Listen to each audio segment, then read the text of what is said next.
오늘은 최후 승리를 믿는 4가지 이유라는 제목으로 하나님의 말씀 나누려고 합니다. 자, 오늘 말씀에서 바울은요, 우리 그리스도인들은 어떤 역경과 고난 또 다양한 문제를 겪는다 할지라도 우리는 마침내 승리한다라는 분명한 명제를 제시하고 있습니다. 우리는 마침내 승리한다. 자, 오늘 본문은 바울의 4가지 승리의 확신에 대해서 선명하게 기록하고 있는데요. 먼저 31절에 보시면 우리가 이 일에 대해 말할 필요가 있는가? 라고 시작합니다. 우리 31절 말씀을 함께 읽겠습니다. 31절 시작. 그런즉 이 일에 대하여 우리가 무슨 말 하리요? 만일 하나님이 우리를 위하시면 누가 우리를 대적하리요? 아멘. 자, 우리가 지난 말씀에서 하나님께서 우리를 부르시고 의롭게 하시고 영화롭게 하셨다라는 이 말씀을 살펴봤습니다. 그 말씀을 하신 이후에 이 일에 대하여 무슨 말이 필요한가라고 시작했다면 이 말은 곧 하나님이 선택하시고 의롭게 하시고 영화롭게 하신 우리에게 어떤 결론이, 어떤 최후의 승리가 주어지겠는가? 너희는 마땅히 승리할 수밖에 없다라는 분명한 확신에 찬 선언을 하고 있는 것이죠. 자, 바울이 이렇게 확신하는 이유를 우리가 4가지를 살펴볼 텐데요. 첫째로 하나님이 우리를 위하시니까 아무도 우리를 대적할 수 없다라고 말씀하고 있습니다. 여러분, 골리앗과 다윗의 싸움 너무 잘 아시죠? 누가 이겼나요? 1번 골리앗, 2번 다윗. 이건 아시겠죠? 너무 쉬운 문제라. 그런데 여러분 한번 조목조목 따져볼까요? 키는 누가 더 컸을까요? 당연히 골리앗이겠죠. 몸무게는 누가 더 나갔을까요? 당연히 골리앗이죠. 여러분 전쟁에 대한 대비는 누가 더 잘했을까요? 골리앗입니다. 그는 장수였기 때문에 전쟁에 훈련된 사람이었어요. 여러분 무기는 누가 더 좋았을까요? 골리앗입니다. 골리앗의 무기가 훨씬 더 철제 무기였기 때문에, 블레셋 군사들의 철제 무기였기 때문에 여러분 돌 들고 싸우는 거랑 칼 들고 싸우는 거랑 누가 이기겠어요? 당연히 칼이 이기죠. 어떻게 돌이 이겨요? 사실 다윗이 더 나았던 것은 하나도 없었습니다. 그런데 누가 이겼죠? 다윗이 이겼습니다. 돌팔매를 평소에 다윗이 잘 준비해서 그렇게 된 걸까요? 아니요. 물론 최소한의 무기였던 물매를 준비하기는 했지만 그 시내의 돌이 머리에 박히게 된 힘은 다윗이 아니라 하나님이 공급하시는 능력으로 그 돌 가운데 하나님의 힘이 들어갔기 때문에 골리앗의 머리에 박혀서 다윗이 이길 수 있었던 것입니다. 그러니까 하나님의 도우심만 있으면, 할렐루야, 다윗과 같은 작은 소년도 훈련된 장수를 능히 이길 수 있다라는 우리는 말씀을 통해서 확신을 가질 수 있는 것입니다. 그래서 바울도 분명히 이렇게 이야기하죠. 하나님이 우리를 위하시면 그 누구도 우리 그리스도인들을 대적할 수 없다. 하나님을 믿는 우리에게 바울과 같은 이런 확신을 가지고 저와 여러분들이 살아가시기를 주님의 이름으로 축원합니다. 하나님이 우리를 위하시면 아무도 누구도 우리를 대적하거나 넘어지게 할 수 없다. 그런데 이 명제에서만 끝나면 우리의 믿음은 반쪽짜리예요. 하나님이 나 이기게 하셔. 그것만 가지고 있으면 우리는 반쪽짜리 신앙입니다. 이런 물음이 또 있어야 돼요. 나는 과연 하나님을 위하고 있는가? 하나님이 나를 위해 주시기를 원하고 살아가는데 나는 과연 하나님을 위하여 살아가고 있는가? 이 사실을 물어볼 수 있어야 되고 또 그 질문에 대해서 예라고 대답할 수 있는 자신감이 있어야 됩니다. 하나님을 위해 살아가는 멋진 순종이 있어야 한다는 것이죠. 그렇지 않다면 하나님을 위한다고 말할 수도 없고 하나님도 우리를 위하고 계신다는 확신을 할 수도 없습니다.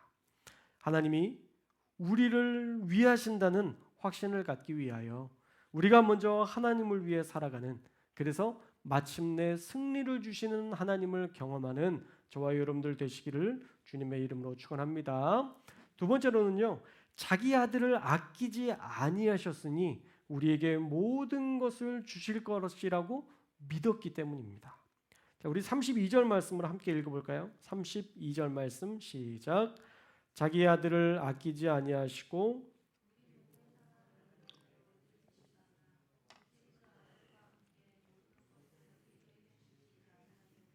아멘. 여러분, 가장 소중하게 생각하는 것을 주었다면 그건 진짜 애정과 사랑이 있기 때문에 주는 겁니다. 여러분, 돈을 구두쇠처럼 모으는 그런 아버지들, 또 어머니들이 있는데, 여러분, 그 돈은 그 누구에게도 주지 않습니다. 그런데 아들이나 딸이 필요하다고 하면 그 구두쇠 같은 양반이 통장을 깨서 자기 자식들에게 줍니다. 왜 줄까요? 사랑하니까. 사랑하니까. 그렇게 다른 사람들한테 막 손가락질 당하고 구두쇠라고 해도 절대 깨지 않다가 자기 사랑하는 아들, 딸을 위해서는 과감히 포기하고 내어주는 그 어미의 모습, 여러분, 사랑이 아니면 할 수 없는 것이죠. 가끔 아기들이 자기가 먹는 과자를 이렇게 먹고 있을 때 우리는 그런 실험을 하죠. 아침을 못 먹고 오셔서 애들한테 얻어먹으려고 하시는 거예요? 아니잖아요. 뭘 시험하는 거예요? 얘가 나에게 주나 안 주나, 얘가 나에게 주나 안 주나, 그거 시험해보고 싶은 이상한 본능이 있어요.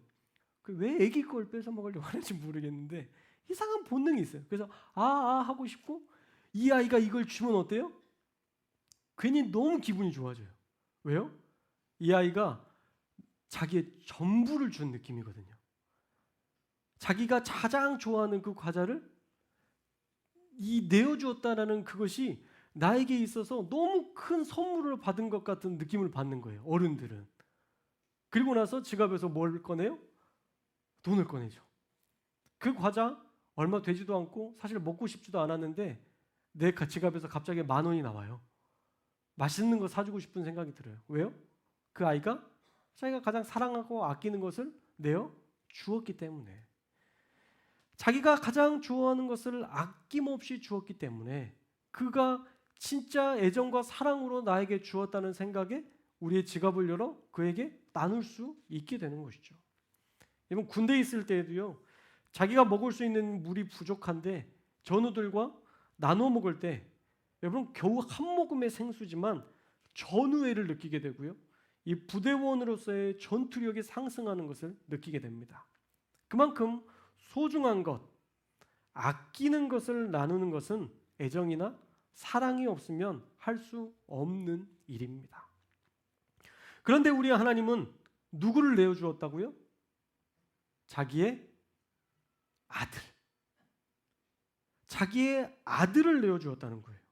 그리고 우리의 모든 죄의 문제를 해결하시고 또 우리의 인생의 모든 문제도 해결할 길을 다 마련해 주셨던 거예요. 그가 찔림은 우리의 허물 때문이고 그가 상함은 우리의 죄악 때문이라. 그가 징계를 받음으로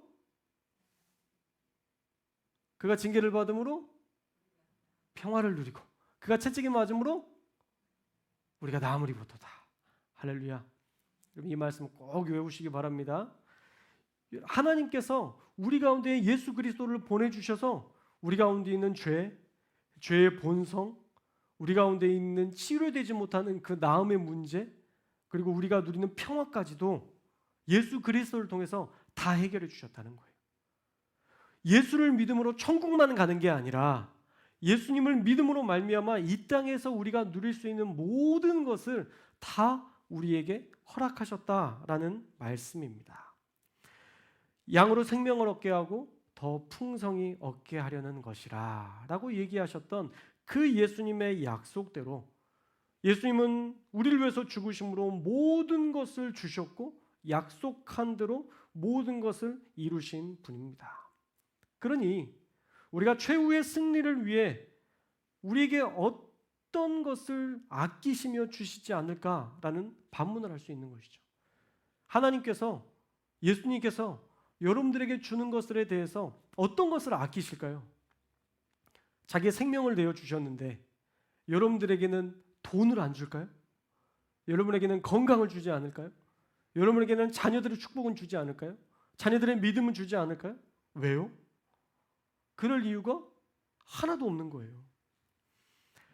능히 하나님의 나라 천국도 우리에게 주시기를 원하시는 하나님이 여러분의 인생의 문제도 다 해결해 주시기를 원하시고 기뻐하시고 주님은 그것을 원하신다라는 것입니다. 할렐루야. 그러니 이 땅에서 우리가 하나님 앞에 기도하고 구하는 모든 것은 다 이루게 되는 줄로 믿습니다. 왜요? 예수님이 그 모든 삶의 자리에서 우리를 위해서 모든 대가를 지불하셨기 때문에. 그런데 이런 은혜를 누리지 못하는 사람이 있습니다. 그 사람은 바로 의심하는 사람이에요. 가나안 땅에 들어가지 못했던 사람들을 보십시오. 다 의심하는 사람들이었습니다. 원망하는 사람이었어요. 불평하는 사람이었어요. 원불교 신자라고 막 얘기하잖아요. 교만한 사람들 원불교라고 얘기하고 그러는데 하나님 앞에서 하나님이 일하실 그 약속을 신뢰하지 못하고 또 다른 것들, 그냥 여기 살면 안 되냐? 우리가 여기서 더 좋은 것들을 누리면 안 되냐? 애굽 땅이 훨씬 나았다라고 얘기했던 그런 사람들은 결국 그 1세대들은 하나님께서 다 가나안 땅에 들어가지 못하게 만들으셨어요. 그리고 그 다음 세대가 여호수아와 그 다음 세대가 하나님께서 예비하신 그 가나안 땅을 놀라운 그 젖과 꿀이 흐르는 땅을 경험하게 하셨죠. 결국 우리의 믿음대로 하나님은 역사하시는 거예요. 의심은 안 될 수도 있다는 염려하는 마음이죠. 우리도 안 믿는 것을 하나님께서 왜 주시겠어요? 분명히 말씀드리지만 하나님은 믿는 것만 주십니다. 할렐루야. 그러면 어떻게 해야 될까요? 간단하죠? 믿으면 돼요. 우리 따라해 볼까요? 믿는 대로 주시는 줄 믿습니다. 그래서 여러분 우리가 믿음이 자라야 돼요. 제일 중요한 거예요. 우리가 믿음이 자라지 않으면서 좋은 것들을 바란다? 절대 안 돼요. 왜요? 내가 믿는 게 뭐예요? 안 될 것만 계속 바라보고 염려만 계속하고 있기 때문에 결국은 우리는 그 놀라운 기적을 누릴 수 있는 그런 혜택을 누릴 수 있는 그 기회를 받지 못하는 것입니다. 우리도 안 믿는 것을 어떻게 하나님께서 주시겠어요? 여러분 믿는 것만 주신다는 것을 여러분 꼭 기억하셨으면 좋겠습니다. 절대 믿지 않는 것을 주시는 법은 없어요. 김은호 목사님이 첫째 날 말씀에서 문제를 놓고 기도하지 말고 해답을 구하는 기도를 해라 라고 말씀하셨거든요. 이게 안 됩니다, 저게 안 됩니다 라는 푸념은 사실 기도가 아니에요. 하나님 내 인생에서 이것 때문에 안 됩니다. 하나님 이게 때문에 힘들어서 안 됩니다. 이거는 사실 기도라고 할 수 없고 사실은 정확히 말하면 푸념이에요. 하나님 앞에 계속 푸념하는 것. 근데 사실은 푸념과 원망 사이의 그 중간 지점에 있습니다. 하나님께 푸념하는 것. 하나님 좀 인생이 제 마음대로 안 돼요 라고 되면 이건 푸념인데요. 조금 더 지나가면 어떻게 되죠? 왜 하나님 저한테만 이러세요? 그러면 원망이 되는 거예요. 하나님을 향해서 원망이 되는 거죠. 그러니까 푸념과 원망 사이는 그리 멀지 않아요. 푸념이 시작되면 머지않아서 원망이 시작되는 것입니다. 여러분 푸념은 기도가 아닙니다. 진짜 기도는 무엇이냐면 하나님 앞에 기도하고 하나님께서 나에게 주신 그 마음을 가지고 하나님께서 그렇게 이루실 것이라는 분명한 신념을 가지고 믿음을 가지고 하나님께서 이렇게 하실 줄 믿습니다. 환경은 좋아지지 않고 환경은 똑같아도 하나님 이 일이 반드시 이루어질 것을 믿습니다 라고 매일마다 선포하는 자, 그 사람이 믿음의 기도를 드리는 사람이고 그 기도를 하나님이 기뻐하시는 줄 믿습니다. 그러므로 믿음으로 구하여 모든 것을 다 응답받는 우리 성도교회 될 수 있기를 주님의 이름으로 축원합니다. 셋째로 하나님께서 깨끗하다고 하셨으니 그 누구도 우리를 부정할 수도 고발할 수도 없기 때문에 우리는 승리할 수 있다는 거예요. 로마서 8장 33절 말씀을 우리 함께 읽겠습니다. 8장 33절 말씀 시작. 누가 능히 하나님께서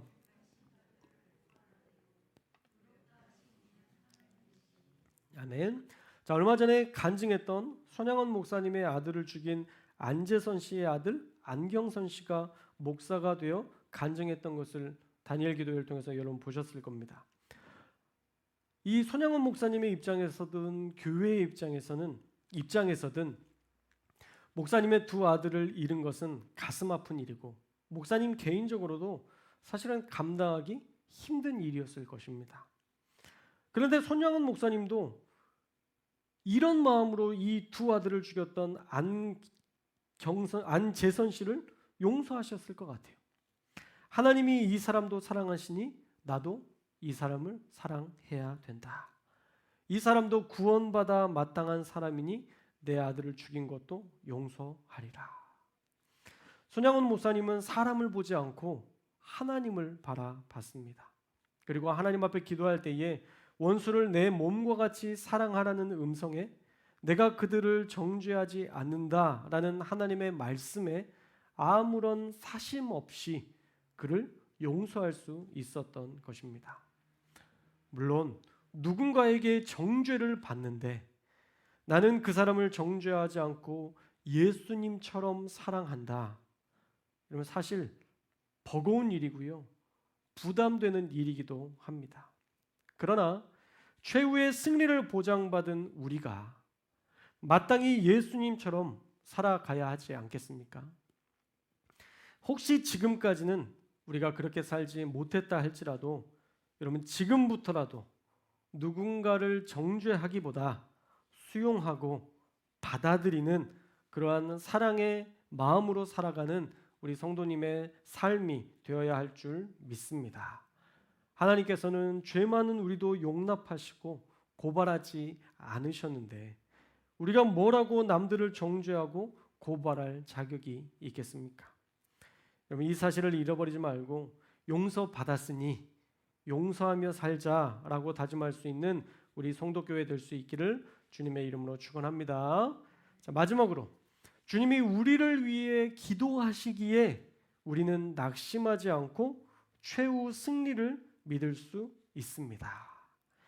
여러분 언젠가 아버지 목사님을 먼저 보낸 그 여자 집사님의 장례식 설교를 준비하는데 이제 이 집사님은 더 이상 아버지 목사님의 기도를 받지 못하겠구나라는 생각을 하며 설교를 준비했었는데 말씀을 준비하면서 전혀 다른 방향으로 설교를 하게 되었습니다.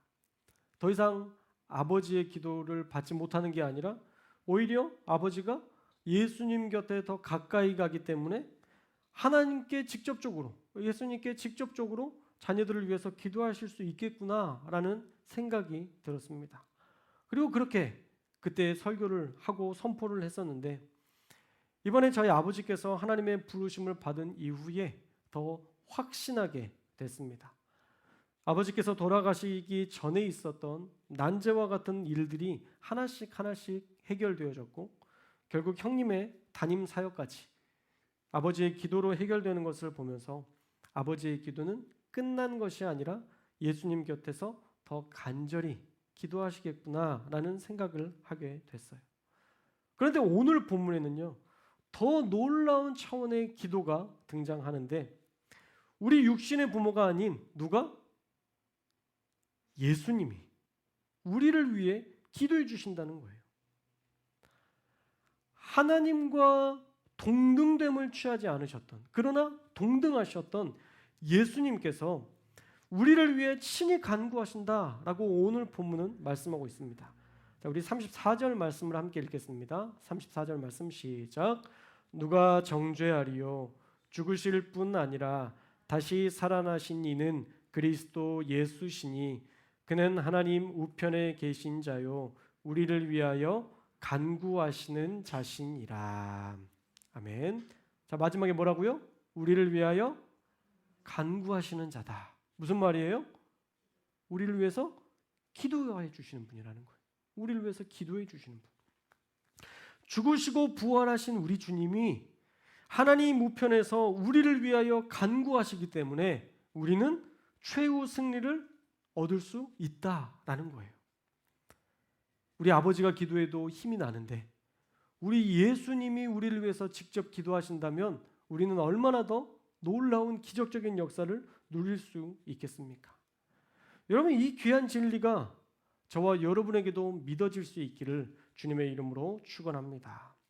우리 육신의 아버지가 기도하는 것도 놀랍게 이루어지는데 하물며 예수님께서 하나님께 기도하시는 기도는 얼마나 더 놀랍게 이루어지겠습니까?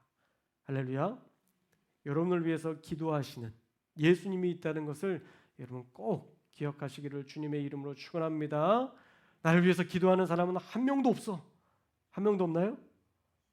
누가 계신다고요? 우리 예수님. 우리 예수님이 여러분을 위해서 여전히 함께 하시고 하나님 보좌 앞에서 날마다 주님 앞에 하나님 앞에 간구하고 계신다는 것 여러분 잊지 않으신다면 우리는 우리의 삶의 자리에서 낙심하거나 낙담하지 않아도 되는 분명한 이유를 발견하게 되는 것입니다. 그리고 이 사실에 대해서 우리가 듣긴 했지만 여러분 듣는 것과 믿는 것은 달라요. 여러분 세계로마트 맞나요? 저기 있는 마트 하나가 세계로마트가 있는데 거기에서 수박을 지금 1,000원에 산다고 제가 여러분들한테 얘기 드렸을 때 믿으시는 분은 들으시는 분은 1,000원에 판대라고 생각하시는 분이고 믿으시는 분은 어떻게 할까요? 세계로마트로 가겠죠. 왜요? 1,000원이면 너무 싸니까. 그렇죠? 듣는 것과 믿는 것의 차이입니다. 듣는 것은요, 그냥 아는 거예요. 아, 그렇대. 거기까지가 듣는 삶이고요. 믿는 건 뭐예요? 거기까지 가보는 거예요. 진짜 그런지 안 그런지 직접 거기까지 가보는 게 믿는 자의 삶이라는 것입니다. 우리가 믿기 위해서 어떻게 해야 되느냐? 오늘 말씀을 나의 것으로 믿고 이제 이 말씀 하나하나를 우리의 삶의 자리에서 적용해 보는 거예요. 나를 대적하는 사람이 있을 때 내가 최후의 승리를 얻기 위해 이미 얻은 자로서 하나님이 나를 붙들어 주셨다는 사실을 믿고 하나님 앞에 기도하면 하나님이 우리 편에 서서 우리를 도와주시고 우리의 삶을 하나님께서 모아주시고 또 이 모든 문제를 해결할 수 있는 사람을 붙여주시는 그런 기적적인 역사들을 보게 될 줄로 믿습니다. 여러분 단순히 이 말씀을 듣는 것과 이 말씀을 실천하는 것은 완전히 달라요. 우리의 간구에 응답하시는 하나님이 우리의 기도 들으신다는 사실을 믿고 오늘 말씀 이 말씀 31, 32, 33, 34절 말씀만 쭉 읽어도 우리가 삶의 자리에서 일어나는 모든 문제들에 대해서 하나님이 우리 가운데 역사하시는 기적들을 소망하며 우리가 하루하루를 살아갈 수 있을 것 같은데 우리의 삶의 자리에서 날마다 이 놀라운 승리가 일어날 수 있도록 기도하며 또한 이 기도가 기적으로 나타나는 역사들을 누릴 수 있는 우리 모두가 될 수 있기를 주님의 이름으로 축원합니다. 자, 오늘 우리는 말씀을 통해서 최후 승리를 향한 바울의 4가지 확신을 살펴봤습니다. 이 당시에 배경을 다시 한번 살펴보면요. 너무 자주 말씀드렸으니까 항상 반복적으로 이 신약 시대의 배경은 똑같아요.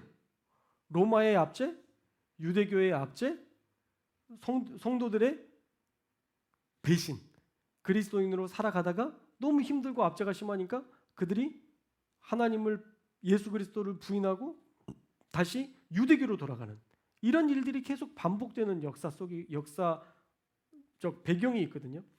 로마인들은 정치적 이익들을 위해서 또 그리스도인들을 나쁜 사람으로 몰아갔던 그런 정치적 배경들도 있고 또 재산을 몰수해 갔던 일들도 있었습니다. 로마인들이 그리스도인들의 재산들을 몰수해 가는 그런 일들이 있어서 우리가 사도행전 말씀을 통해서 나누었던 그 로마에 살던 두 부부가 있었죠. 브릭스길라와 아굴라.